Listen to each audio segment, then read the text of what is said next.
Moikka moi kaikki! Mä en oo postannut pitkään aikaan. Ja mä ajattelin tehdä videon, koska mä sain uuden objektin. Ja se on semmoinen, jolla ei pysty kuvaamaan tämmöisiä normaalivideoita. Eli sillä pystyy niinku kuvaamaan lintuja tuolla taivaalla. Semmoinen niinku lintu, semmoinen pongarette juttu. Ja se on tämän näköinen. With me, there's no place I'd rather be. I would away forever. Okei, tämän näköinen on se paketti. Eli se on 70-300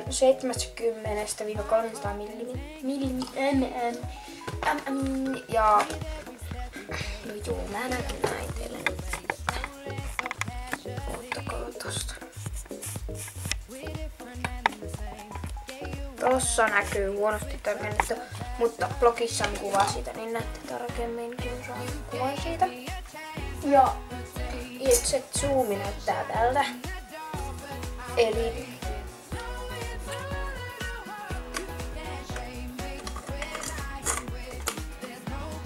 tällä kuvaa niin saa todella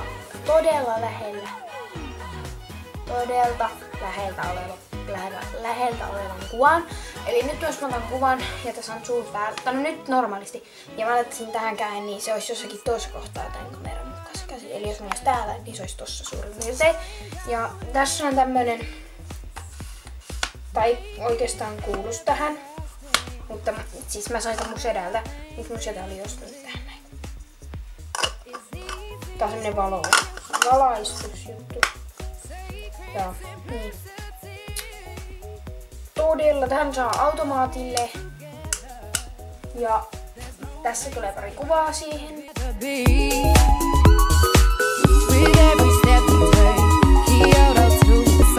Siinä oli pari kuvaa, mitä olen ottanut sillä. Ja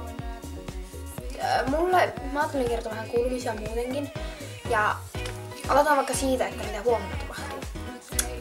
Huomenna tapahtuu silleen, että me saadaan tietää meidän yläluokille tulevan valvoja, että luokka. Ja onkohan se silleen, että me tietää mille A:lle, B:lle vai C:lle kun me mennään. Mutta mua kyllä jännittää, että ketkä tulee minun luokalle ja ketkä ei. Ja mä en kaipaa kauheena muuta kuin meidän luokkalaisia. Siihen mun luokalle, kun en mä oikein tunne ketään muita. Paitsi että niin, pari Kuikun koululta. Ja niin, kyllä mä jotenkin tunnen, mutta en mä enimmäkseen niinku, mä en kauheena haluais muuta sinne kuin meidän luokkalle. Sitten meillä on ihan tarpeeksi hyvä luokka. Kyllä mä sillä pärjäisin vaikka koko niinku sen ajan, että mä käyn koulua. Ja niin, sitten pääsiäisloma on kohta. Jee.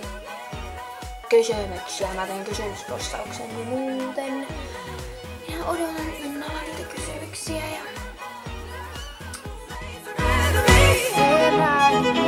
there's no place I'd rather be.